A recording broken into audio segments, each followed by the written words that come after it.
Bonjour à toutes et à tous et bienvenue sur le podcast Génération Canopée. Alors j'ai le plaisir d'accueillir aujourd'hui Sixtine Moulet-Berthaud.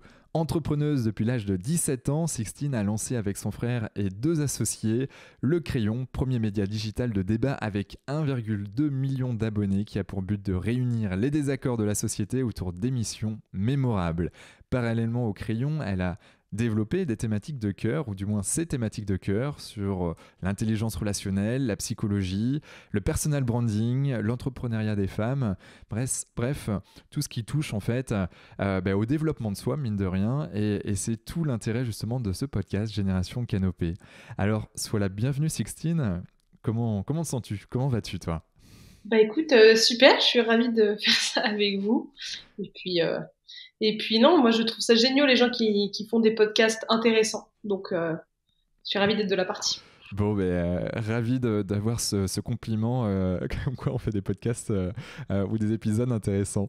Bon, Sixtine, qui es-tu, vu par Sixtine? Alors pour résumer rapidement, donc j'ai cofondé donc Le Crayon, qui est un groupe média, qui est composé du média donc Le Crayon, que tu as d'ailleurs très bien expliqué, et de deux agences, une agence de personal branding et de relations presse pour les entrepreneurs. Donc là c'est vraiment on fait d'eux entre guillemets des leaders d'opinion sur leurs thématiques, soit sur LinkedIn et ou Insta et TikTok, où on fait de la relation presse s'ils veulent toucher une autre échelle ou un autre secteur. Ok. Et puis, on a une autre agence qui s'appelle Le Pinceau, qui est notre agence d'influence et d'intelligence économique. Donc là, c'est vraiment du B2B. Et c'est vraiment des grosses actions à la carte en fonction de ce que le client veut, mais soit pour comprendre plus facilement la Metcalflo et donc le monde d'Internet, notre génération, être connecté avec des leaders d'opinion. Enfin, là, c'est vraiment en fonction de ce que veulent nos clients, tant que ça reste dans l'influence et l'intelligence économique. Et D'accord. du coup, on vient de racheter. Du coup, on l'a annoncé ce matin. Du coup, c'est le premier podcast que je fais depuis que je l'ai annoncé. Et La du coup, chance. c'est effectivement, on a racheté un média. On avait des fonds. On a racheté un média qui s'appelle Les Pépites de France et qui aujourd'hui est, on va dire, le plus gros média patrimoine et tourisme en France, qui ont également une D'accord. application et un bouquin qui fait partie des 3 meilleurs bouquins les plus vendus sur le tourisme. Donc, on Ok. est assez fiers de ça. Ouais. Et comment s'appelle-t-il ce bouquin? Le bouquin, c'est Les Pépites de France. Les pépites de France, ok. Bon, ça marche, on mettra dans les liens du podcast tout ça.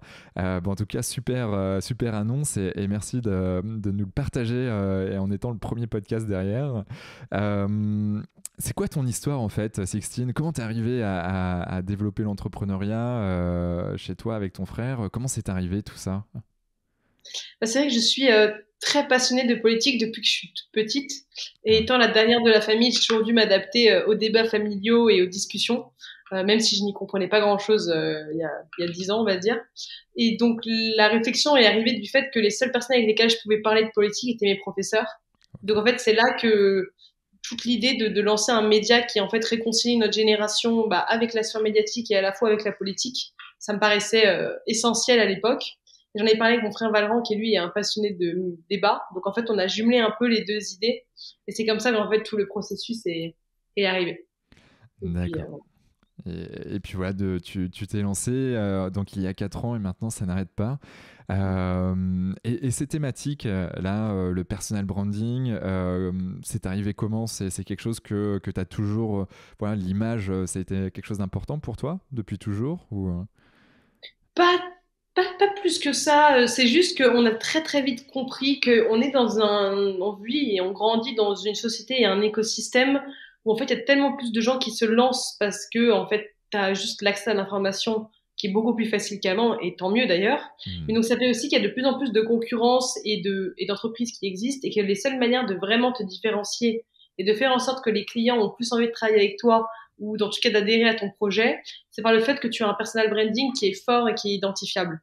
Et parce que sauf quand tu es Nike ou Coca, ta marque, c'est très compliqué de la faire exister dans la tête des gens si ça n'est pas représenté par un être humain. Parce que rien aujourd'hui n'est plus, enfin, aujourd'hui on est à une quête de l'authenticité qui est énorme, surtout sur les réseaux sociaux, parce qu'il y a tellement de bullshit de partout que c'est hyper important pour les gens qu'il y a un peu de l'émotionnel qui ressorte de chaque créateur de contenu ou de chaque personne qui prend la parole sur les réseaux sociaux, Ouais. mais également aussi du fait d'avoir du contenu intéressant et représenté en tout cas par un être humain. Et donc c'est pour ça qu'en fait on a très vite compris qu'il fallait qu'on se lance sur les réseaux sociaux. On Ok. s'est lancé au début sans trop savoir comment et pourquoi, et après on a beaucoup plus et mieux réfléchi en termes de réseaux sociaux qu'il fallait qu'on cible et des thématiques qu'il fallait qu'on traite. Mais c'est vrai qu'à la base, on avait juste voulu tester pour tester, en fait. Et voir vraiment ce que ça rapportait, etc. Et on avait compris qu'effectivement, c'est vraiment un game changer. Donc, fallait qu'on le fasse. Ok, et quelqu'un qui a envie de se lancer là comme ça, ce serait quoi les 2-3 tips que tu aurais à lui préconiser? Tu vois, une femme ou un homme qui a envie d'entreprendre sur le web. Déjà, la première chose, c'est de choisir le bon réseau social en fonction de tes objectifs et de la cible que tu veux toucher. Hmm. Si tu vends, mettons, des bijoux, du maquillage ou autre, et que c'est vraiment, t'es sur un B2C qui est très large, je te dirais, bah, fais sur Insta, parce que TikTok, en vrai, le pouvoir d'achat est pas encore très élevé, donc je dirais vraiment d'être présente principalement sur Instagram. Ok. Après, si tu, à l'inverse, tu vends à du B2B ou en tout cas à du B2C assez qualifié ou en tout cas un portefeuille, enfin, des gens qui ont un portefeuille assez élevé, en tout cas des CSP+, là, je te dirais, être présent sur LinkedIn. Et après, en fonction de ça, tu choisis la thématique, évidemment, qui est reliée à ton business ou en tout cas à tes objectifs en fonction de ce que tu veux mettre en avant et de la finalité de qu'est-ce que tu veux que ça te rapporte. Et après, juste, tu crées du contenu autour de ça, en fait. Toujours à ce que ça soit lié, soit des retours d'expérience, soit des interrogations, soit des bonnes nouvelles, soit des mauvaises nouvelles, mais vraiment, tu partages tout. En tout cas, pour que, en fait, il faut juste se dire qu'est-ce que la toi ou le toi d'il y a 3 ans, d'il y a 1 an, 3 ans ou 5 ans aurait aimé lire à ta place. Et en fait, Hmm. tu produis ce contenu-là pour la personne que tu étais il y a 1, 2 ou 3 ans. En gros. D'accord, ok. Bon, bon, c'est noté, mais et qu'est-ce que tu fais d'une personne qui a envie de se lancer mais qui n'y arrive pas et qui a une problématique potentielle avec son image? Tu vois, quelque part, j'écoutais un podcast de Je m'emballe Clito, si tu veux, donc j'ai plus la personne en tête là qui a lancé ça, mais qui disait, ben en fait, les 5 premiers mois, c'est clair, c'était Je m'emballe Clito et c'était pas moi qui était mise en avant.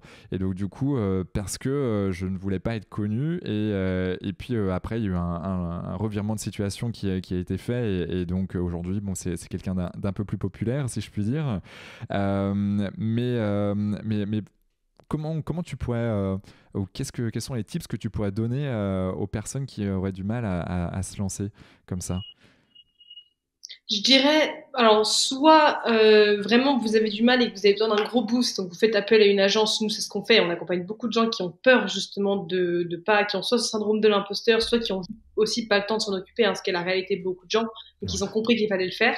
Mhm. Soit faut réussir à juste réaliser que en fait, il faut que tu enfin, faut j'aime pas, enfin, je vais être un peu vulgaire, mais il faut s'en foutre du regard des autres. Hmm. C'est-à-dire que tu peux pas te lancer sur les réseaux de manière générale si une remarque de quelqu'un que tu ne connais pas t'atteint. Ça Hmm. peut pas être possible.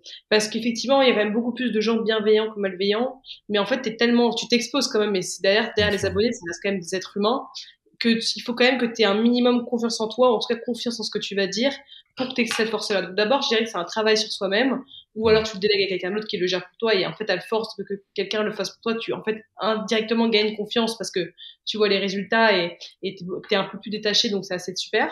Ouais. Et après, c'est vraiment, ouais, c'est en fait, si tu traites d'un sujet où tu es profondément expert ou passionné, tu sais que tu vas pas avoir le choix que de continuellement apprendre des choses dessus, et surtout tu vas aimer le faire. Hmm. Donc en fait, pour que quelqu'un te critique dessus, il faudrait vraiment que tu dises une énorme connerie, ou alors que quelqu'un soit rageux, mais dans les deux cas, en fait, tu t'en fous parce que cette personne-là, t'aurais jamais soit pas voulu faire du business avec, soit pas voulu devenir pote avec. Donc c'est Hmm. vraiment d'essayer de rationaliser le truc et de vraiment mettre le moins d'émotions possible dedans, dans le sens où ça peut pas trop te toucher. Sinon, c'est que c'est vraiment pas du tout une chose pour toi. Et après, t'as des gens qui aiment vraiment pas être exposés. Et dans ce cas-là, s'ils veulent vraiment le faire, soit quelqu'un d'autre de leur boîte le fait, soit ils le font sans trop montrer leur visage. Enfin, il y a des manières aussi un peu plus, enfin, pour adoucir un peu la chose, évidemment.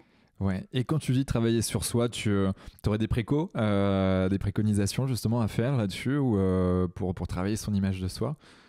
Bah, si c'est un complexe physique que la personne a, là, c'est vraiment, je sais pas, voir un psy, pallier ses propres problèmes, s'accepter, mettons, je sais pas, ça peut être faire du sport, prendre soin de soi, enfin, plein de manières différentes, juste d'essayer d'avoir plus confiance en soi.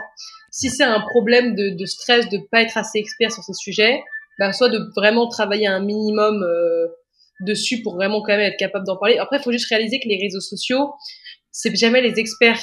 Enfin, au début, ce sont jamais les experts qui explosent sur les réseaux sociaux parce que généralement, il faut être capable d'expliquer ce que tu fais à un enfant de 20 ans, enfin quelqu'un de 20 ans ou un enfant de 15 ans, pour que n'importe qui soit capable de comprendre ce que tu fais.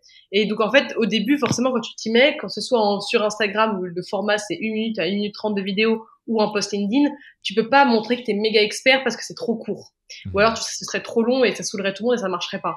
Donc en fait, généralement, c'est juste au début, tu deviens en fait en même temps expert de ce que tu produis parce que tu apprends des choses, mais tu apprends aussi à bien le vulgariser. Et donc, tu apprends toi-même à mieux le comprendre. Donc, en fait, c'est pas seulement pour les autres que c'est bien, mais aussi pour toi-même parce que tu juste pas le choix de continuellement apprendre des choses et de t'améliorer sur ce que tu fais. Donc, en fait, dans les deux cas, c'est du boulot. T'en as un, c'est plus du boulot sur ton physique ou sur tes complexes. L'autre, c'est du boulot plus sur peut-être ton côté expert où t'étais un peu gêné. Mais dans les deux cas, c'est juste des barrières que les gens se mettent tout seuls parce que si moi, j'étais légitime de prendre la parole sur les réseaux sociaux quand j'avais 19-20 ans, je pense que n'importe qui est capable de le faire. Ok, bah, merci du conseil. C'est vrai que on parle d'estime de soi, la première condition du bonheur. Derrière, il y a 3 piliers. Il y a l'image de soi, la confiance en soi et l'amour de soi. L'amour de soi, c'est la capacité à s'aimer ou pas. Et l'image de soi, c'est quand je me regarde en effet dans un miroir. Est-ce que j'aime le physique ou en tout cas l'énergie, la personne que j'ai en face de moi. Et puis la confiance en soi, la capacité à sauter les petites haies du quotidien avec confiance plutôt que méfiance. Mais ce qui est assez dingue aussi dans la psychologie, c'est que ce qui se dit, c'est que quand on augmente un des piliers, on augmente les 2 autres piliers qui augmentent l'estime de soi. Donc en effet, travailler avec confiance en soi, notamment par augmenter son niveau d'expertise, peut augmenter son image de soi indirectement parce que on a des retours aussi positifs et puis c'est le cercle vertueux qui peut s'enclencher derrière. Ok, donc top là-dessus. Donc on est sur les thématiques globales, santé, bien-être, santé mentale. Tu es sur les réseaux. Toi, tu es connecté du matin au soir ou pas? Ou est-ce que tu as des sas de déconnexion? Comment tu opères, toi? J'ai des périodes.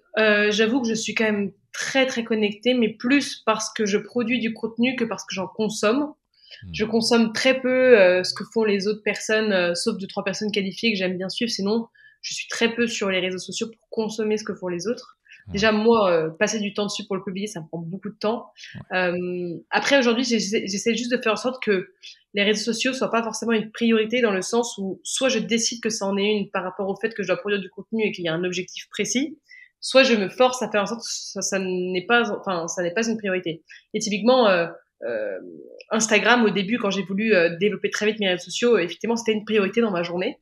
Dès que j'ai atteint plus de 100 000 abonnés sur Instagram, j'ai arrêté de publier. Enfin, je publie quasiment pas. Et c'est pour ça que d'ailleurs, j'ai pas vraiment re-explosé depuis bientôt 1 an, parce que tout simplement, je ne publie plus du tout autant qu'avant. Et en fait, c'est juste évidemment du bon contenu, hein, ça c'est sûr, mais c'est surtout de la régularité.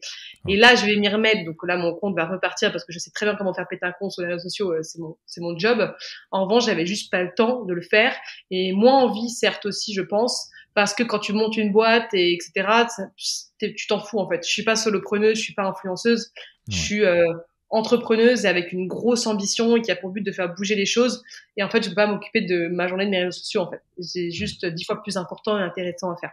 Okay. Et donc après, c'est une question de. C'est pour ça que je comprends beaucoup les gens qui le délèguent à des agences et que moi, je gère beaucoup de réseaux sociaux de CEO, de grands groupes parce qu'en fait, ils ont juste pas le temps de le faire et c'est normal. Moi, si c'était pas mon industrie, c'est pas moi qui le ferais. Et donc c'est pour ça qu'il faut vraiment pas perdre le défocus, être accro à cette dopamine que procurent les statistiques. Faut pas être accro à ça parce qu'en fait au long terme ça te détruit et surtout t'avances pas assez vite sur quand même le business de ta boîte, l'évolution, la croissance, etc. Et alors c'est en effet ne pas être accro, mais plus facile à dire qu'à faire. Quand tu connais le système d'enclenchement neuroscientifique derrière, comment toi tu verrais, tu as quelqu'un qui est addict à ses notifications, addict à ses likes, à ses partages, etc. Ce serait quoi ton conseil justement pour qu'il modère ça? De trouver des choses qu'il aime autant que passer du temps sur les réseaux sociaux. Ça peut être du sport, voir des amis, travailler.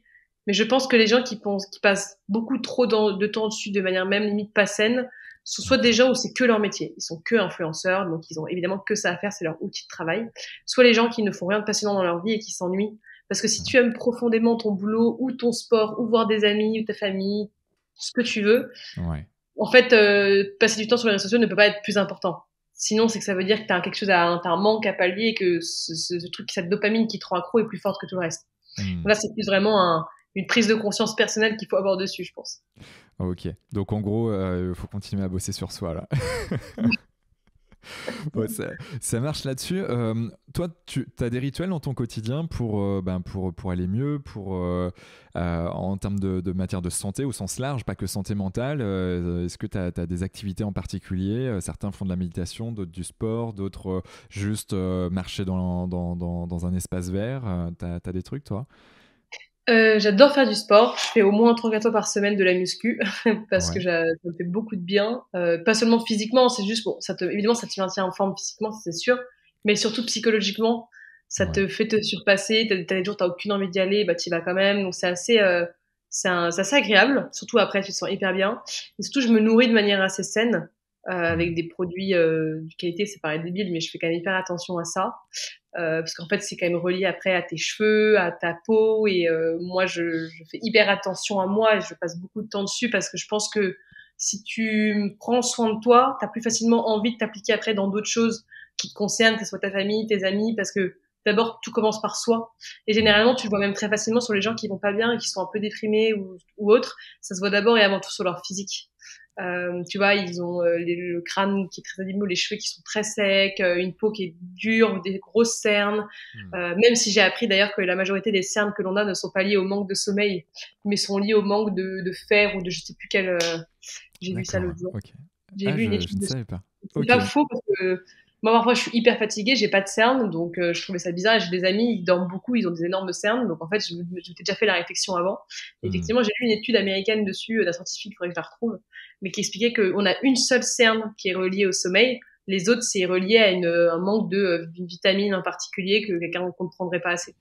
Bref, voilà. D'accord. L'astuce que je donne juste là. Ok, Donc, à vous, les gens se stressent et qu'ils pensent pas que c'est lié à leur sommeil. Mais, euh, mais je dors beaucoup aussi. Je dors, d'accord. enfin, moins en ce moment. J'ai l'impression de devenir hyper active et ça me désespère parce que moi qui adore dormir, je dors moins. Ok, Mais à la base, j'avais besoin de dormir au moins 9 heures par nuit, ouais. Là, je d'accord. dors moins et ça va. Ouais. Mais dormir, c'est important aussi. Et en effet, 9 heures, donc tu fais partie des bonnes dormeuses, du coup, et Donc, je dors c'est. moins en ce moment, mais oui. Ouais, non mais c'est vachement important que ça soit je pense à Bezos typiquement, lui il dormait minimum 8 heures par nuit Ah oui, et en fait aujourd'hui avec toutes les études que l'on sait sur le sommeil, on sait que c'est un des meilleurs sas pour d'un point de vue cognitif mémoriser, mais aussi pour nettoyer toutes les émotions, et puis surtout pour se reposer et reprendre de l'énergie pour attaquer demain et puis, c'est un super vecteur de booster comment on appelle ça, de défense immunitaire. Donc, en gros, voilà, si tu dors bien, généralement, il y a beaucoup de choses qui se passent bien. Et je vais terminer là-dessus, c'est que c'est un des premiers facteurs. En fait, c'est multifactoriel si tu veux, le fait d'avoir Alzheimer, bien sûr, mais un des facteurs les plus importants qui engendrent cette maladie neurodégénérative, c'est les problématiques d'insomnie, les problématiques de sommeil. Donc dormez bien et essayez si c'est pas le cas, il faut essayer de le faire au mieux derrière. je suis d'accord. Non, non, je suis hyper d'accord. C'est tellement important. Et moi, je vois des amis qui dorment très peu, limite qui s'en vantent en mode oui, oui, parce que je bosse beaucoup. Je suis en Mm. mode en fait, c'est un marathon le truc, c'est pas un sprint quoi. Et donc, faut pas tenir 2 ans comme ça, faut tenir toute une vie. Et Et en ouais, plus, surtout que le sommeil, moi j'ai remarqué, après c'est peut-être parce que je suis une grande sensible, mais quand je dors peu, je suis à fleur de peau, je suis moins lucide sur mes idées, bien sûr, je ouais. suis beaucoup moins patiente. Donc même pas forcément que pour toi, parce que du coup ça peut être aussi très chiant à vivre, mais même pour les autres autour de toi, ça doit être un calvaire en fait, et pas Mm. que dans ton cercle proche, même dans ton cercle de boulot. En plus, quand tu manages des gens, tu dois être patient, tu dois être ouvert d'esprit. Surtout quand tu as un métier de strat comme nous on fait beaucoup de strat, tu dois avoir les idées claires. Ouais. Et du coup, je sais pas, enfin, c'est d'ailleurs même pas pour rien que le dimanche, la majorité des gens sont quand même plus sensibles le dimanche parce que en Mm. fait, c'est une journée où tu as tout le week-end, toute la semaine qui est retombée, tout le stress qui redescend. Donc en fait, c'est une journée où tu es quand même beau, enfin, je sais pas vous, mais j'ai remarqué autour de moi, c'est une journée où les gens sont beaucoup plus sensibles que les autres jours de la semaine. Et Ouais. c'est aussi lié au fait, bah, la fatigue, t'es un peu plus mou, t'es moins actif, toutes les émotions de la semaine qui redescendent. Donc en fait, si tu dors pas beaucoup, moi j'ai l'impression d'être un dimanche tous les jours, genre, et c'est pas possible. Non, mais je comprends complètement si tu veux. Et il est vrai que le dimanche soir, d'ailleurs, c'est un sujet hyper important. Hein, et il y a tellement de gens en fait qui commencent à stresser le dimanche après-midi pour reprendre les cours, reprendre le travail. Il y a vraiment cette problématique justement d'être bon en tout cas le lundi matin, mais au final, tu dors moins bien et tu es plus stressé. Puis avec tout un tas de choses derrière, probablement, ou en tout cas souvent parce qu'on a envie de faire bien, mais aussi parce qu'on n'aime pas forcément ce qu'on fait. Et donc il y a un gros sujet, je pense, à travailler sur la vraie envie de ce qu'on veut faire dans la vie. Je fais une petite transition là-dessus parce que tu parlais d'ambition il y a quelques minutes. Donc tu te dis ambitieuse. Qu'est-ce que tu ambitionnes? C'est quoi toi ton rêve ou tes rêves? Je sais pas, on me demande souvent cette question et je sais pas vraiment. Enfin, j'ai évidemment des premiers rêves ou des premiers petits objectifs de vie. Ouais. Après, de grands rêves, à part aller dans l'espace ou monter sur la Lune, j'en ai pas précisément. Enfin, si, j'ai envie de te dire, l'un de mes premiers grands Bon, il y en a rêves, moins c'est deux. d'animer.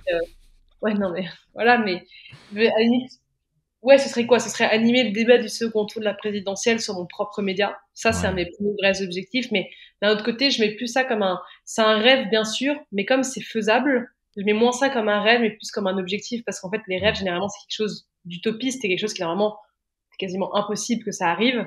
Et donc, à une époque, c'était ça mon rêve, mais plus j'avance, plus c'est très possible qu'un jour ça arrive. Donc, Mhm. en fait, je mets moins ça comme un rêve et plus comme un objectif. Et puis, en fait, j'ai du mal, moi, pourtant, je suis une grande émotionnelle, hein, et donc je suis très pas rêveuse, mais j'ai besoin d'idéaliser les choses. C'est vachement mon mode de fonctionnement parce que du coup, fonctionne beaucoup avec mes émotions. En revanche, quand ça concerne mon travail, j'essaie vachement de rationaliser les choses. Je suis beaucoup plus rationnelle qu'émotionnelle dans mon travail.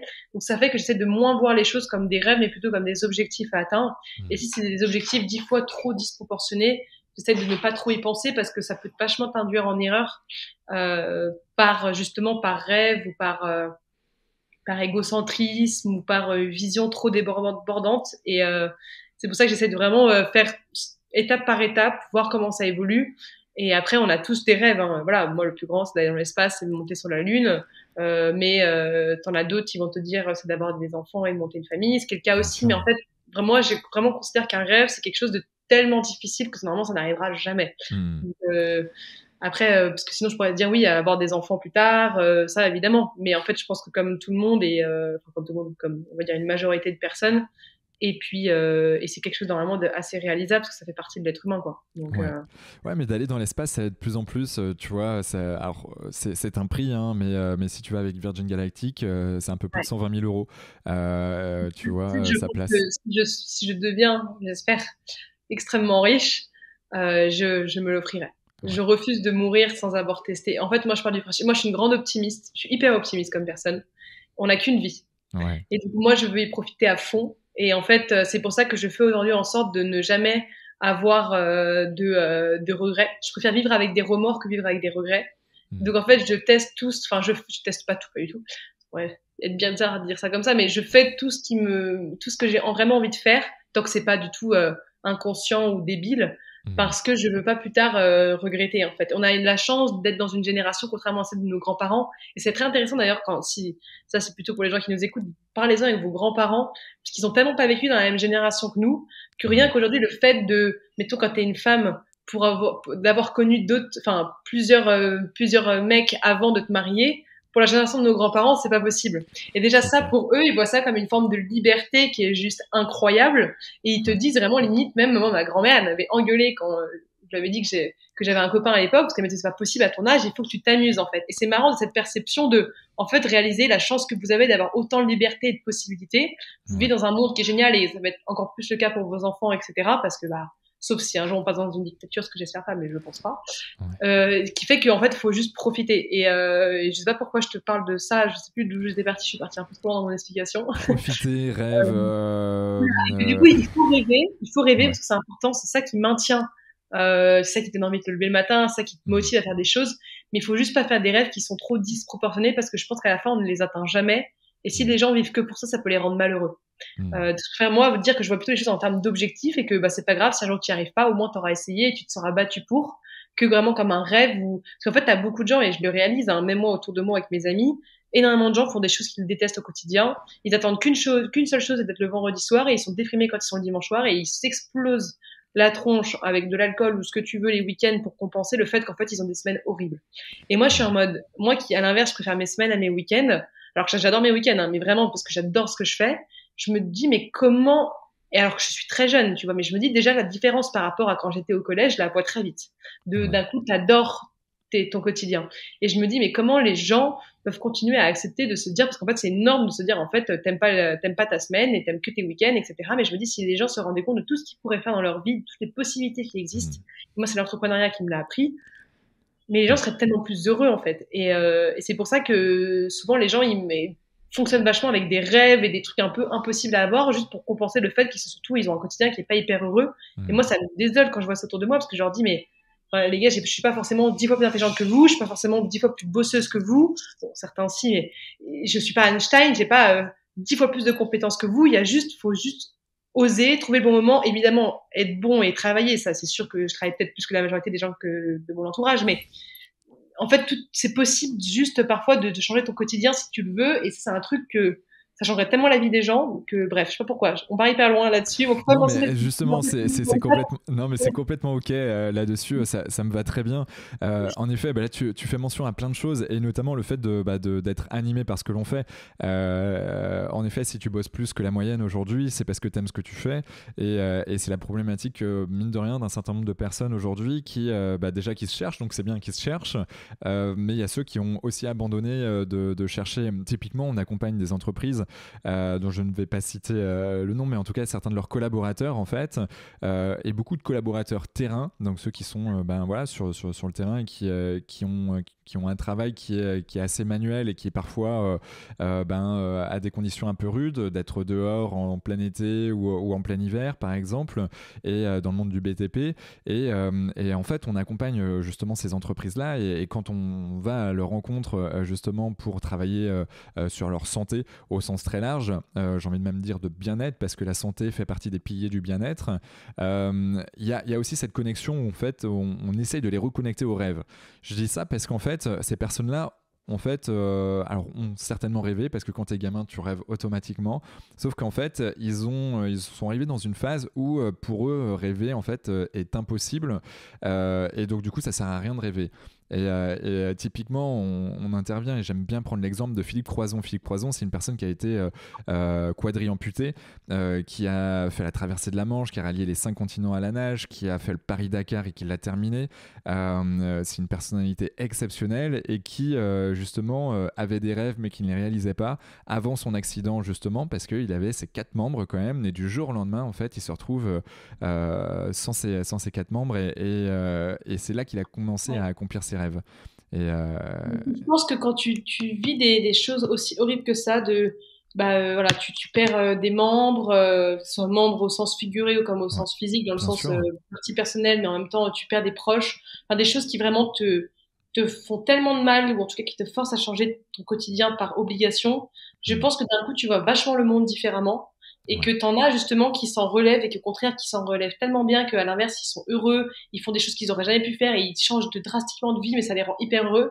Et t'en as d'autres justement qui n'arrivent jamais à s'en remettre et qui à l'inverse souvent sont dans la dépression et en fait c'est marrant de voir ce changement de paradigme qui soit passe d'un extrême à l'autre chez les gens Mm. et c'est fou parce que t'en as qui ont, moi j'ai des amis et ça me rend dingue, ils ont tout pour être heureux, vraiment ils ont eu la chance de pas ils étaient pas morts de faim quand ils étaient plus jeunes parce qu'ils avaient des parents qui avaient les moyens de les entretenir, de leur payer l'école, etc. Ils vivent à Paris ou en tout cas dans une grande ville, ils ont plein d'amis, ils ont tout pour réussir et en fait qui à l'inverse ne font rien de leur journée parce qu'ils sont dans ce confort d'avoir l'impression que du coup rien de compliqué va leur arriver, que la vie va être très facile et que, mais par contre je pense que ce genre de gens tu leur apportes quelque chose de difficile dans leur vie, ils vont jamais s'en remettre, tu vois. Ouais. Et moi je me dis c'est fou comme moi les gens les plus méritants que je connais c'est souvent les gens qui venaient de rien, ou alors qui venaient pas forcément de rien, mais qui ont vécu des choses difficiles, ou alors qui ont eu cette maturité d'avoir très vite ce réflexe de comprendre que la vie, elle est quand même merveilleuse, mais aussi des moments difficiles et qu'il faut se battre. Et Ouais. moi, c'est ce que j'essaye aussi de un peu montrer par le biais de mon jeune âge que J'ai encore évidemment beaucoup de choses à apprendre et je suis pas du tout parfaite sur tout, mais au moins je teste des choses. Je teste, j'essaie de travailler, d'apporter ma petite pierre à l'édifice, à l'échelle personnelle comme entre guillemets, pas nationale, mais de société avec ce que je fais. Bien Et sûr. juste, c'est pas grave, même si ça peut juste aider une personne, mais montrer l'exemple à une personne, moi, ça me suffit, en fait. Et moi, ça me rend heureuse. Enfin, Mm. ce que je fais me rend heureuse. Et si en plus ça peut aider d'autres gens, c'est le but.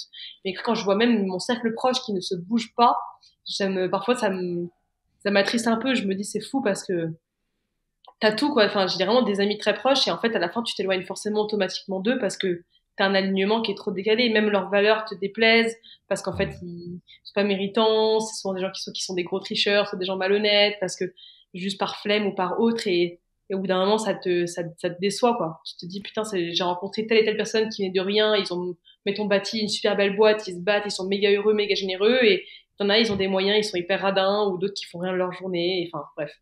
Ça, c'est un Ouais. truc aussi, parfois les autres se rendent pas compte qu'ils ont tout pour être heureux et c'est au moment où ils perdent quelque chose de vraiment hyper important pour eux que d'un Mm. coup ils réalisent qu'en fait ils auraient peut-être dû plus profiter avant, quoi. C'est pour ça que je dis qu'il faut être optimiste, il faut profiter de la vie, il faut pas avoir de regrets parce que Ouais. après, c'est trop dommage, quoi.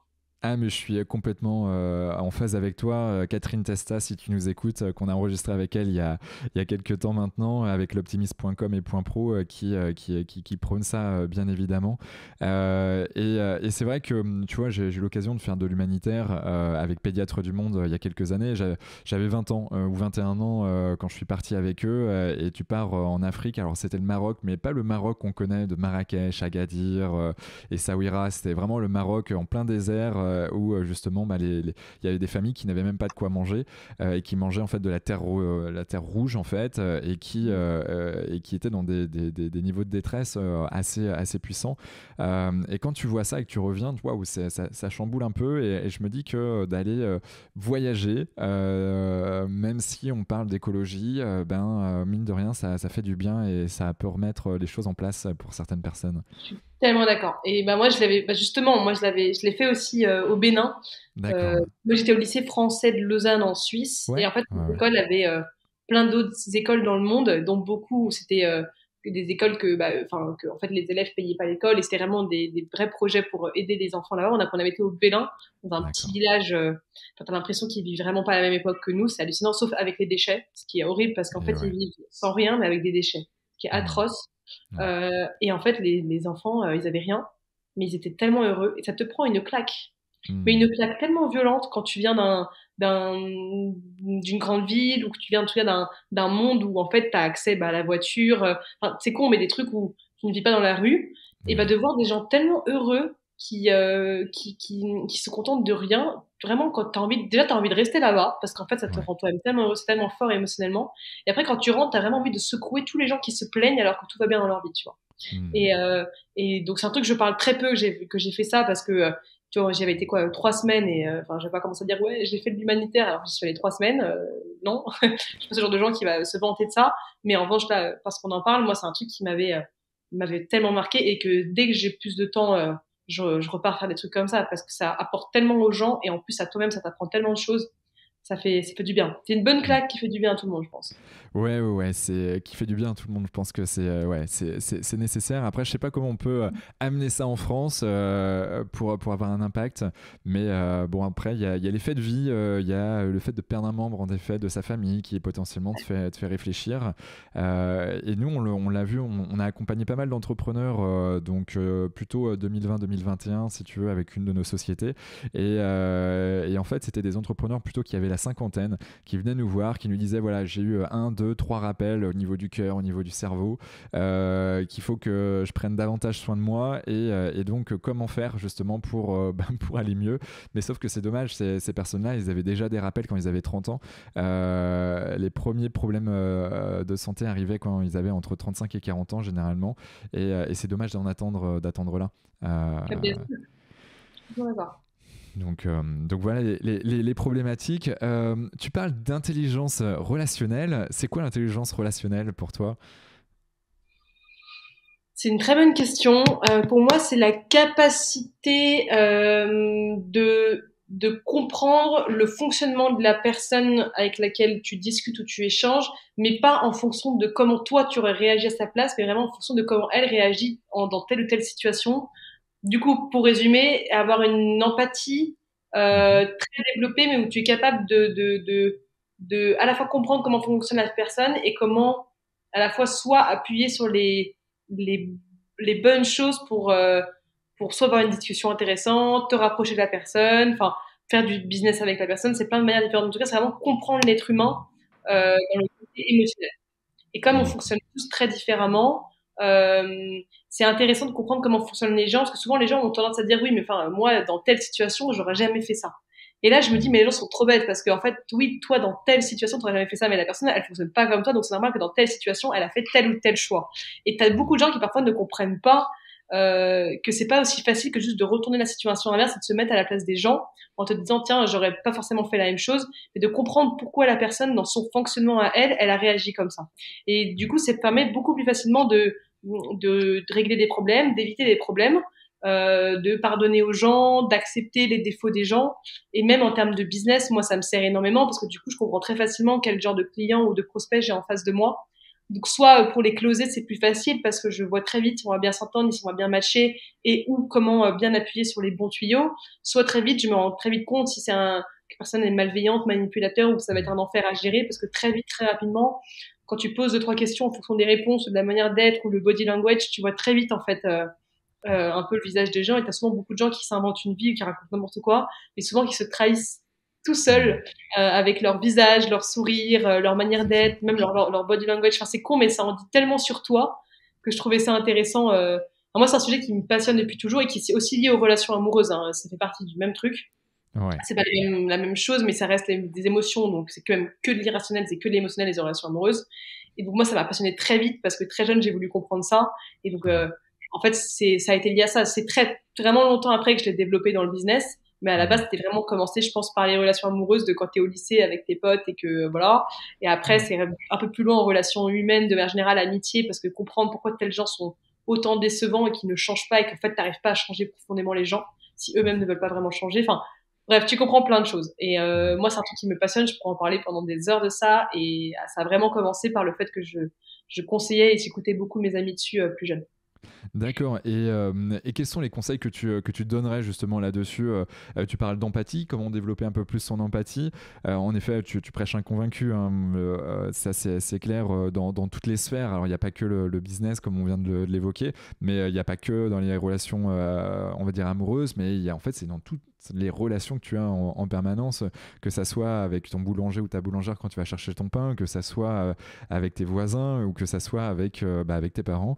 Et on sait que tout est interconnecté, on est tous des êtres relationnels. Et donc, c'est comment tu développerais peut-être ton empathie, peut-être deux, trois tips en termes de communication pour faire en sorte que on ait peut-être moins de retours négatifs ou en tout cas de plus de retours positifs, on va dire ça comme ça. Alors, je pense que c'est très difficile de développer son empathie. Donc là-dessus, je vais pas être très optimiste. En revanche, parce que tu nais plus ou moins avec de l'empathie ou en tout cas avec un côté émotionnel qui peut prendre plus le dessus qu'un côté rationnel. T'as des gens, puis t'as deux différents types d'empathie. T'as les empathies entre guillemets humides, les empathies secs. Très bizarre de dire ça comme ça, mais on se comprend. Et en gros, t'as les empathies humides, c'est les gens qui, à la fois évidemment comprennent ce que la personne ressent, mais en plus le ressentent eux-mêmes. C'est-à-dire vraiment, tu vois quelqu'un en train de pleurer devant toi, t'auras limite envie de pleurer, ça va te faire vraiment autant du mal qu'à la personne. Et les empathies secs, c'est des gens qui comprennent la douleur de la personne, mais qui ne la ressentent pas. Et en fait, si déjà à la base, t'as cette empathie-là, c'est juste apprendre à le travailler, à essayer juste de le rationaliser, mais pas trop, mais juste en tout cas pour pas trop, enfin pour être capable de réagir de la meilleure manière possible. Mais moi, je connais beaucoup de gens qui sont vraiment pas du tout empathiques, et ça reste des gens qui sont adorables, très bienveillants, ce que tu veux, mais juste qui ne comprennent pas quand tu vois, mettons, moi je vois un pauvre monsieur qui meurt de faim dans la rue, je suis désolée, même si je le connais pas, moi ça me fait quelque chose. T'as des gens ils sont en mode putain le pauvre, genre vraiment rationnellement ils sont en mode le pauvre, c'est très dur et c'est horrible et mais vraiment pour rien au monde j'aimerais être à sa place, c'est vraiment très difficile, mais qui d'un autre côté comprennent pas vraiment la douleur ni ne la ressentent pas. Et en fait, donc c'est difficile de développer son empathie. En revanche, tu peux réussir à essayer de la comprendre. Et en fait, c'est de la rationaliser. Parce que si t'es pas empathique, tu peux au moins réussir à rationaliser les choses. Et là, ça veut pas dire que tu vas mieux forcément réagir ou mieux comprendre le pourquoi du comment. Enfin, dans le sens mieux réussir à réagir en fonction de ça. Mais au moins, tu pourrais essayer d'être plus indulgent, d'être plus bienveillant avec les gens qui sont comme ça. Et donc, j'ai pas forcément de conseils pour devenir empathique. Je pense que c'est quelque chose qui ne se contrôle pas. Tu vas pas d'un coup te forcer à ressentir quelque chose pour quelqu'un qui est en face de toi, ça ne vient pas de toi. En revanche, tu peux travailler sur le fait d'accepter de le comprendre, c'est-à-dire de devenir patient, d'être à l'écoute. Mais après, je pense que ça dépend. On est un peu, je pense, tous plus ou moins empathiques. Je pense que ceux qui ne le sont pas du tout sont des gens qui soit ont vécu un gros choc émotionnel et ça les a rendus très durs pour se protéger. Mais je pense qu'on est, ou alors des psychopathes. Mais je pense que l'être humain est quand même de base empathique parce que comme tu as dit, on est des êtres, on vit par le biais des relations humaines. Tout se fait par là, donc t'as des gens plus ou moins évidemment là-dedans, mais en fait à la base on est quand même fait pour vivre entre guillemets en société avec des gens, même les gens les plus introvertis à la fin ont quand même besoin de voir d'autres gens. C'est très rare que t'aies besoin de vivre tout seul parce qu'on reste des êtres humains, on vit depuis la préhistoire hein, en clan, en collectif, donc effectivement voilà. Ouais, et puis qui dit empathie dit émotion, on est des êtres émotionnels, on varie en fait en permanence d'une émotion à une autre, à un degré différent en permanence. Et c'est vrai qu'il y a des personnes qui sont plus empathiques que d'autres, en effet, de manière génétique, ou en tout cas, ils sont nés avec ça, parce que certains sont plus sensibles que d'autres, ça c'est un fait. Et donc il y en a, c'est clairement plus facile, et certains sont clairement dans une autre extrême qui est de je suis trop sensible, et du coup, là en fait, toutes les émotions d'une pièce, toutes les émotions d'une personne en face de soi, on les capte, et donc c'est comment j'arrive à gérer justement ce surplus d'empathie, et du coup quelque part ces émotions qui ne m'appartiennent pas forcément mais qu'il faut que je fasse avec, et donc il y a après des manières de faire là-dessus. Et puis inversement, il y a des personnes, en effet, j'aime bien le côté humide du côté sec, où en fait moi je crois profondément au fait qu'on peut développer son empathie, il y a des outils qui le permettent, il y a des exercices, il y a des bouquins. Après c'est en effet, on n'est pas tous égaux dès le départ. Il n'y avait pas le même niveau d'empathie, mais par contre une chose est sûre, c'est que développer son niveau d'empathie est essentiel pour même réussir dans la vie. Exactement. Après je dirais même pas égaux, c'est je dirais on est tous différents. C'est comme en fait on n'est pas égaux ou non avec les gens, on est différents, et que ce soit plus ou moins bien en fait, mais c'est même pas forcément égaux parce que t'en as au contraire, je sais pas comment expliquer, mais déjà même entre femmes ou entre hommes, donc t'es pas forcément égaux sur plein de choses, t'as chacun ses atouts, ses qualités, ses défauts, et même entre les femmes et les hommes, on n'est pas égaux en soi. On a des qualités que vous n'avez pas, on a des sensibilités que vous avez peut-être moins, t'as des exceptions.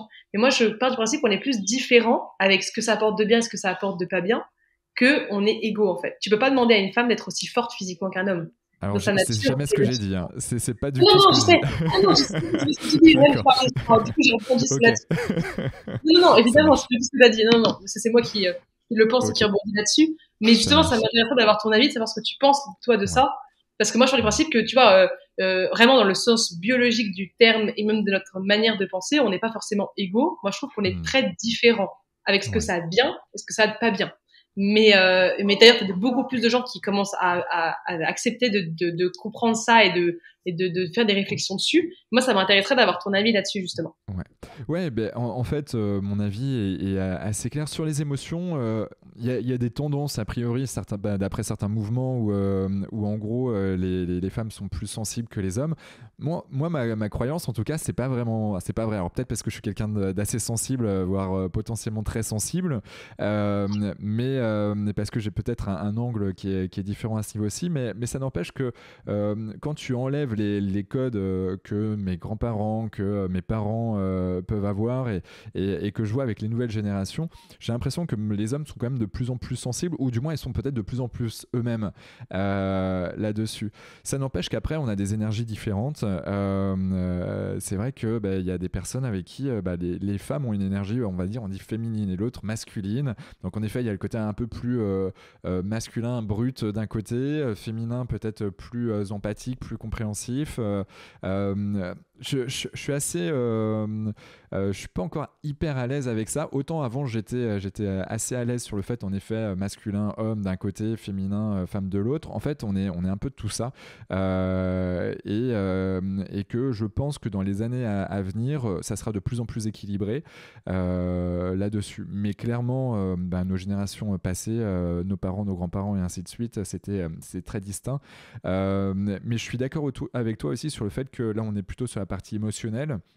Physiquement, en effet, on sait qu'un homme, physiquement, biologiquement, est globalement plus fort qu'une femme, et donc potentiellement avec certains métiers associés. Après, il y a des métiers qui peuvent, tu vois, typiquement là, là où je loge, si tu veux, dans ma résidence, il y avait que des peintres femmes depuis 2 jours, et j'ai trouvé ça drôle. Alors, j'ai pas vu la patronne pour échanger un peu avec elle pour savoir si c'était une revendication ou si elle prenait que des femmes. Mais je trouvais ça assez drôle et plutôt bien parce qu'on avait tendance à dire les peintres, c'est plutôt des hommes parce que c'est des métiers durs. Et là, en l'occurrence, c'était que des femmes qui étaient là et puis qui avaient l'air d'en vouloir. Donc c'est trop bien. Mais bon, voilà, c'est ce que je fais. Mais ça, par exemple, c'est un vrai sujet. Moi, je connais beaucoup d'hommes qui trouvent que être sensible, c'est un défaut. Et je suis en mode, en fait, vous avez tellement rien compris. Enfin, je suis en mode, c'est tellement une grosse force d'être sensible. C'est juste, clair, ouais. qu'est-ce que t'en fais? Mais en fait, c'est juste, parce que moi, j'ai vraiment, mais il y a un nombre d'hommes qui disent, ah ouais, c'est sensible, c'est une tapette, etc. Je suis en mode, mais vous avez rien compris, quoi. Mais et pourtant, des hommes qui sont même pas machos, ni rien, tu vois. Et vraiment, tout style d'homme qui me dit ça. Parce qu'en fait, c'est le regard des autres renvoie l'image que si un homme est sensible, c'est un homme qui est fragile, c'est un homme qui est pas fort. Et au contraire, un homme sensible qui est capable de maîtriser ses émotions et de les utiliser à bon escient, moi, je trouve ça hyper puissant. Et justement, ce genre d'hommes, c'est ceux qui, d'ailleurs, sont les plus stratèges, les plus fins, les plus intelligents, parce qu'ils vont être capables, justement, de réagir parfois de la meilleure manière possible sur des situations où souvent l'émotionnel est quand même très souvent impliqué. Et, Ouais. enfin, bref.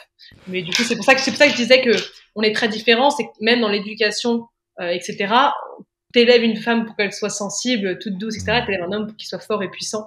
Et c'est pour ça que c'est bien que ça change aussi ces trucs-là, parce que on a beaucoup à apprendre, je pense, du fonctionnement biologique d'un homme à la base et inversement. Parce que aujourd'hui, t'as plein de femmes qui font de la muscu et qui deviennent fortes, alors qu'à l'époque, ça aurait été peut-être mal vu. Moi, à l'époque de ma grand-mère, si ma grand-mère faisait de la muscu, je pense que ça serait très bien vu, tu vois. Ouais. Et aujourd'hui, t'as plein d'hommes qui font à la fois je sais pas moi, qui deviennent artistes, des trucs qui ont vraiment un peu plus de sensibilité chez l'être humain, tu vois. Enfin bref, il y a plein de trucs comme ça. Voilà. Mais bref, sur moi, tout ce qui est relié à ça, je pourrais en parler pendant des heures, j'adore. Mais... Non, mais moi, c'est pareil, je suis très à l'aise sur ces sujets. Et en effet, c'est important d'en parler, c'est important de mettre en avant. Mais tu vois, je vais rebondir sur les hommes, justement, qui. Alors, je sais que quand tu as 20 ans, tu es différent que lorsque tu as 30 ans, 40 ans, 50 ans et plus. Et c'est vrai que quand tu as 20 ans, typiquement, moi, je me projette, j'ai 34 ans aujourd'hui. Quand tu as 20 ans, t'as pas forcément le niveau de confiance en toi par rapport à ce que toi tu es. Est-ce que tout simplement t'as pas le même niveau de confiance en toi qu'aujourd'hui quand tu as 34 ans, en tout cas pour ma part, ce qui fait que tu assumes moins qui tu es quand tu as 20 ans que quand tu as 34 ans. Il y avait des choses en effet où je savais que j'étais très sensible, mais je voulais pas que les autres le voient. Typiquement pour moi, depuis que je suis gamin, c'est hyper dur de regarder un Disney parce que je peux pleurer à tout moment, alors que tu vois quand j'allais chez les potes pour aller regarder un Disney un samedi après-midi, mais je dis oh là là, quelle horreur, quoi. Mais par rapport à ça, donc du coup en fait tu le dissimules, mais à partir du moment où tu acceptes et tu dis bon ok, je suis comme ça, que tu oses le dire à des femmes, que tu oses le dire voilà, à tes potes, en tout cas, je parle pour moi.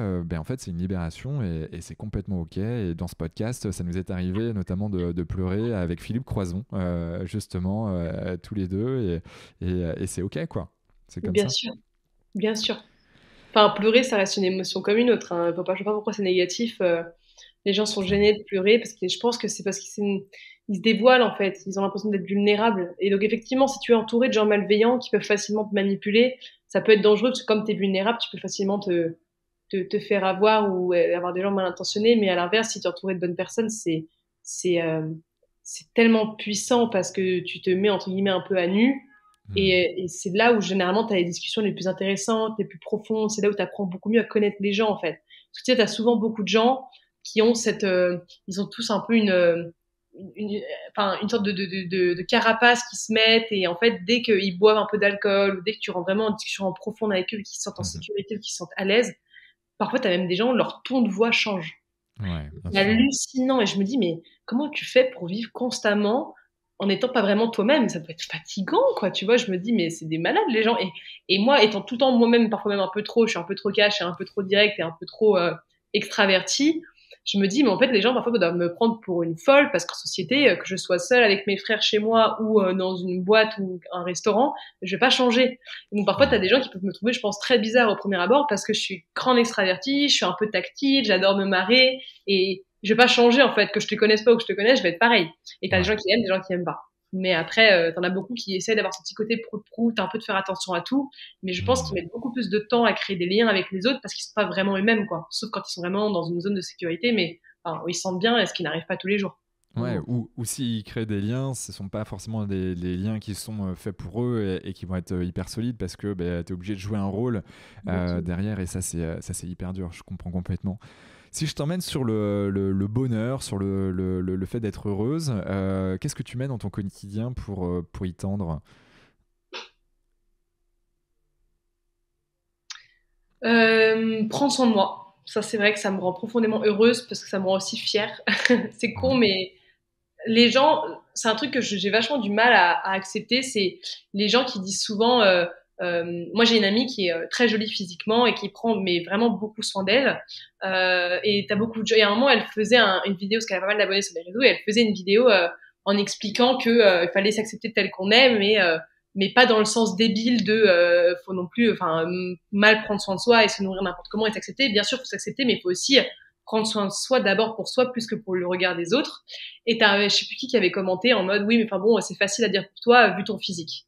Et en fait, moi, la connaissant bien et vivant un peu la même chose qu'elle, je m'étais dit en fait, le mec il sait pas que en fait elle va au sport 3-4 fois par semaine, que en fait elle fait attention à ce qu'elle mange, que en fait elle choisit pas toujours ce qu'elle veut manger, que en fait elle travaille dur pour pouvoir se payer des habits qui la mettent en avant, enfin des trucs tout cons, mais qu'en fait tu ne vois pas parce que tu ne les montres pas forcément aux gens, et qu'après les gens ont l'impression que parfois telle ou telle personne ils ont tel ou tel physique parce que c'est lié au fait que c'est la chance de la nature. Oui, bien sûr, t'as un truc qui est fait de la naissance, de tes traits de visage, tes traits de... Bien sûr, ça, tu peux pas vraiment changer, sauf si tu veux la chirurgie, je suis d'accord. Mais tu as Mhm. beaucoup de choses qui aussi sont liées au fait de prendre soin de soi et juste d'y passer du temps. C'est de l'investissement, de l'argent, du temps. Parfois, t'as pas envie. Parfois, t'as qu'une envie, c'est de te commander un bon burger, une bonne pizza et Bien que, en fait, sûr. on te fasse pas chier et que tu bouffes pas tes vieux épinards, tu vois. Bah non, Ouais. bah, parfois, c'est, voilà, tu fais des efforts. Et donc, moi, c'est une vraie partie du bonheur, c'est ça parce que ça te rend vraiment fier. Parce que c'est un truc qui matrix quand même beaucoup les gens, leur propre physique. Surtout, moi, plus jeune, ayant eu des problèmes avec ça pas de surpoids, mais j'étais, beaucoup plus ronde que quelqu'un de normal à l'âge du collège et au début lycée. Et quand tu vis très mal ça, après tu prends vraiment ça comme une fierté quand tu prends soin de toi. Du coup, ça te rend heureux de le faire. Ouais. Et je pense c'est d'avoir vraiment un travail qui te stimule et qui te rend profondément heureux. Moi, je bosse avec mon frère et c'est la plus belle chose que je pourrais souhaiter à quelqu'un parce que je m'entends vraiment bien avec lui. Et c'est un bonheur tous les jours de le voir et de travailler avec mon équipe, de choisir avec qui tu travailles, dans quel secteur tu travailles, ce que tu fais de tes journées, d'organiser ton emploi du temps comme tu le veux. Et Mhm. ça, c'est donc effectivement, c'est beaucoup de travail, parfois plus que la majorité des gens qui, bah, du coup, je bosse pas 35 heures par semaine, ça c'est sûr que non, et C'est clair. etc. Et mais en tout cas, ça vaut le coup parce que tu travailles aussi pour ça et puis ça te rend heureux. Et après, t'as évidemment un mélange aussi d'un peu de vie privée, des amis sympas ou des amourettes ou des amoureux ou des amoureuses. Enfin, ça c'est Ouais. un tout, mais ça part et avant tout par le fait de d'être fier de soi et de se surpasser, que ça soit pour prendre soin de toi ou pour ta vie professionnelle. Et après, Mhm. en fait, le reste en découle, naturellement. Ouais, je te partage. Et c'est vrai que sur les réseaux sociaux ou quand tu prends la parole en public, ou quand on te voit dans la rue, c'est vrai qu'on voit un peu, c'est un peu l'iceberg, tu vois. Tu as une petite partie qui est visible et puis tu as énormément de travail derrière qui est invisible. Et ça, c'est important de le souligner, de le mettre en avant. Et c'est vrai que si on prend l'entrepreneuriat ou que si on prend en effet un physique, si on prend n'importe quoi, ben en fait, si tu manges des pizzas et tu bois de la bière tous les jours et tu vas pas au sport, ben c'est clair que ben, ça va être complexe versus quelqu'un qui va 3-4 fois, comme tu le dis, faire du sport, qui fait attention à ce qu'il mange, même si la notion de plaisir est hyper importante également. C'est important de, ouais, t'as envie d'une pizza, ben, tu manges une bonne pizza, c'est ok.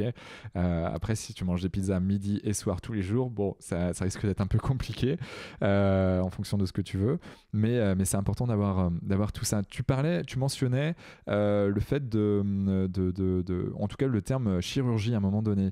Je pense à chirurgie potentiellement plastique.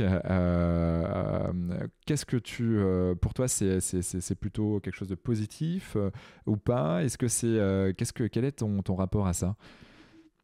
Moi, je suis hyper libérale sur ces questions-là, c'est-à-dire Ok. que moi, les gens font vraiment ce qu'ils veulent tant qu'ils sont sûrs que ça va vraiment les rendre plus heureux.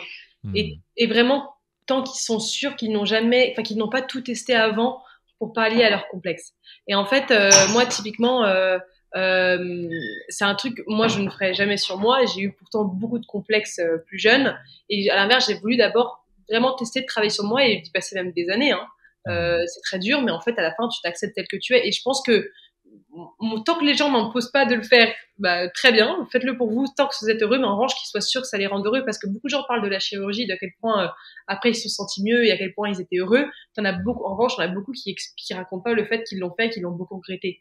Parce qu'il faut qu'ils le font, ils réalisent qu'en fait, souvent, soit ils se reconnaissent plus, soit super, c'est cool, mais en fait, au bout d'un certain temps, en fait, ils réalisent qu'ils n'avaient pas de quoi complexer dessus, du coup, ils regrettent d'avoir même carrément fait une chirurgie. J'en connais plein, j'en ai croisé plein, Hmm. pas d'amis proches, mais de plein de gens que je connais, et t'en as beaucoup qui sont contents, et d'autres, ouais, qui te disent qu'ils regrettent. Et donc, moi, ce que je veux surtout pas, c'est que les gens euh, passent par la facilité de le faire, parce que forcément, c'est la facilité, hein.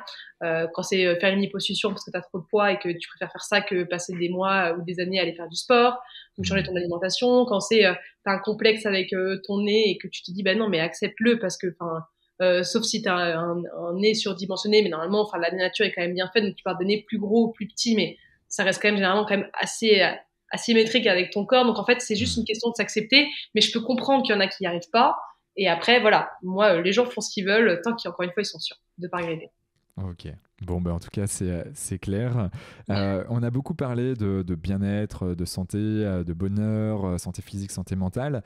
Un des piliers aussi chez nous, c'est la performance. Euh, quel est ton rapport à la performance, toi, Sixtine? Dans quel sens la Au performance? sens large, est-ce que tu aimes la performance? Est-ce que pour toi, c'est important d'être performante? Voilà, question très large, hein, pas forcément au travail, pas forcément dans un sport, mais pour toi, la performance, est-ce que c'est OK ou pour toi, Oui, non, il faut pas être. moi, je trouve ça hyper important parce que ça te stimule, Ouais. mais surtout parce que ça t'apprend à progresser. Ça t'apprend à continuellement t'enrichir, devenir un peu une éponge à, mettons, du contenu, des compétences, des relations humaines. Et tout simplement, c'est bien parce que les gens sont quand même. Enfin, moi, je suis quelqu'un qui suis complètement matrixé par la compétition, mais dans le côté sain, hein, vraiment la compétition, le fait de me battre, d'aller toujours plus loin, d'être meilleur et dans le bon sens du terme. Ouais. Que j'aime bien ce côté justement de se dire tiens, je vais tout faire pour apprendre des choses et me stimuler. Après, t'en as à l'inverse qui aiment pas du tout ça parce que ça va les stresser et qu'ils préfèrent rester dans leur zone de confort. Enfin, moi, c'est quelque chose que je trouve très bien quand ça reste sain et que c'est pas poussé à l'extrême et que ça devienne malsain, que c'est dans le sport ou autre. T'as même parfois eu beaucoup de reportages ou de séries ou autres sur des sportifs, par exemple, qui Ouais. étaient poussés beaucoup trop loin et à la fin, bah, souvent ils prenaient des médicaments ou ils devenaient malheureux ou ils se blessaient parce que c'était too much. Mais quand ça reste bien régulé, je trouve ça même sain. Ça pousse les gens à développer leur potentiel encore plus. Hmm. Ouais, ouais, ouais. Je suis d'accord avec toi. Est-ce que tu as des rituels par rapport à la performance? Est-ce que tu as des choses que tu as mis en place pour augmenter ton niveau de performance, que ce soit au travail ou ailleurs si tu avais des exemples? Ça peut paraître débile, mais il y a les réseaux sociaux. Alors, le fait Ouais. de publier du contenu sur les réseaux sociaux, Ouais. et du contenu, c'est-à-dire moi je l'entends dans le sens du contenu intéressant et pas du Ouais. contenu pour du contenu.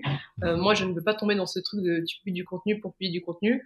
Bah, ça fait qu'en fait, j'ai pas le choix constamment d'apprendre des choses, de me renseigner, d'intérioriser, de le comparer avec ce que je connais, de me faire ma propre analyse. Donc, j'ai pas le choix en fait de non-stop évoluer là-dessus.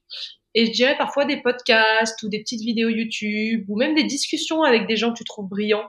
Moi, je suis quelqu'un qui malheureusement n'aime pas lire. J'aurais adoré. aimer lire. Malheureusement, je déteste ça. J'espère que ça viendra un jour. Je sais pas si c'est lié à ma génération et au fait que on a un taux de concentration qui est peut-être plus faible que celle de nos parents, ou alors que j'ai un esprit qui part un peu trop vite. Enfin, quand je me mets dans une tâche très concentrée, très vite, j'ai mon esprit qui part ailleurs. Donc, j'ai du mal à rester concentrée sur la lecture. Mais je trouve d'autres manières de travailler ça et de nourrir tout ça. Après, je pense qu'on a chacun ses petits trucs. Mais... On a chacun ses petits trucs. Le principal, c'est de les connaître et puis d'y aller dedans quand tu as besoin de plonger et progresser derrière. Ouais. Est-ce que tu te sens habité par une mission là parce que mine de rien, le crayon, il sort pas de nulle part. Le fait de devoir parler de certains messages avec les femmes, avec le personal branding, avec l'intelligence relationnelle, tu te sens habité par quelque chose? Je dirais déjà le fait de réunir la société et d'élever notre génération. Ça, c'est vraiment un truc qui m'habite beaucoup en termes de vie professionnelle.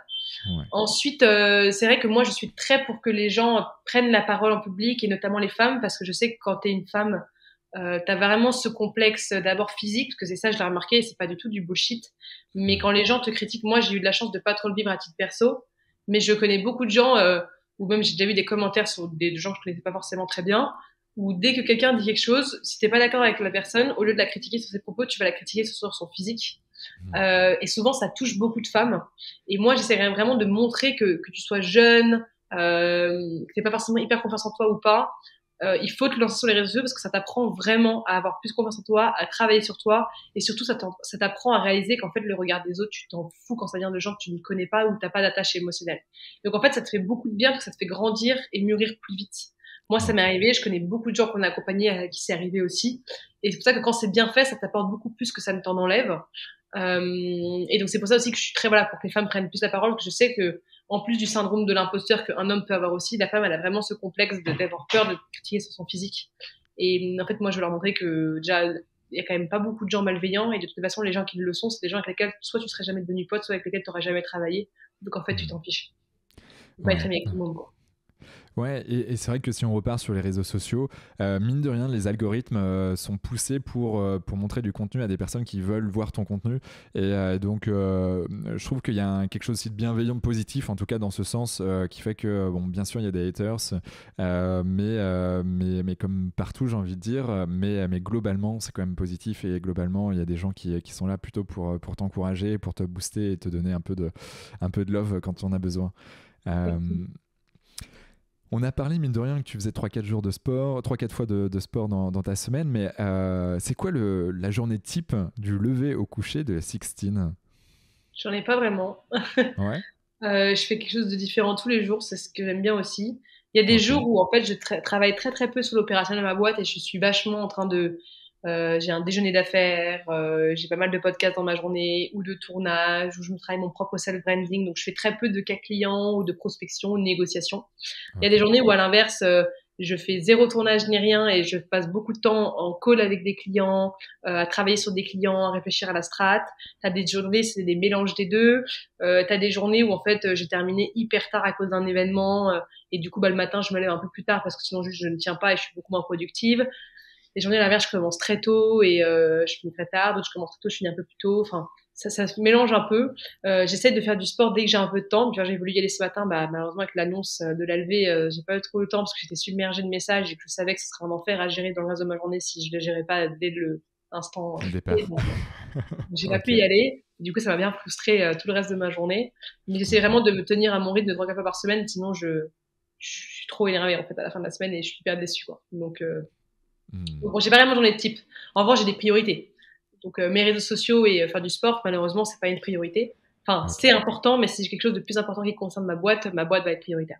Donc en Hmm. fait, ça dépend un peu. Mais Ok. Avant de te coucher, t'as des rituels particuliers où tu coupes les réseaux sociaux avant une certaine heure ou bah déjà le soir, j'ai très souvent un dîner, un cocktail ou un événement intéressant. Donc en fait, je suis très rarement seule, enfin à rien faire.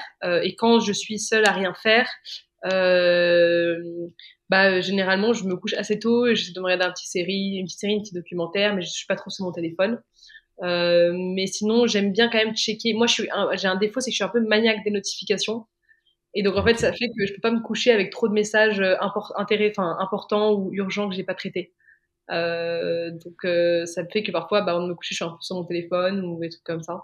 Mais sinon, j'essaie d'éviter enfin, moi, en tout cas, je ne vais pas sur mon téléphone pour en consommer. Donc, en fait, Hmm. le soir, comme j'ai pas souvent grand chose à publier, à part checker mes messageries, je suis pas quelqu'un qui va perdre du temps sur TikTok ou sur Insta ou sur LinkedIn.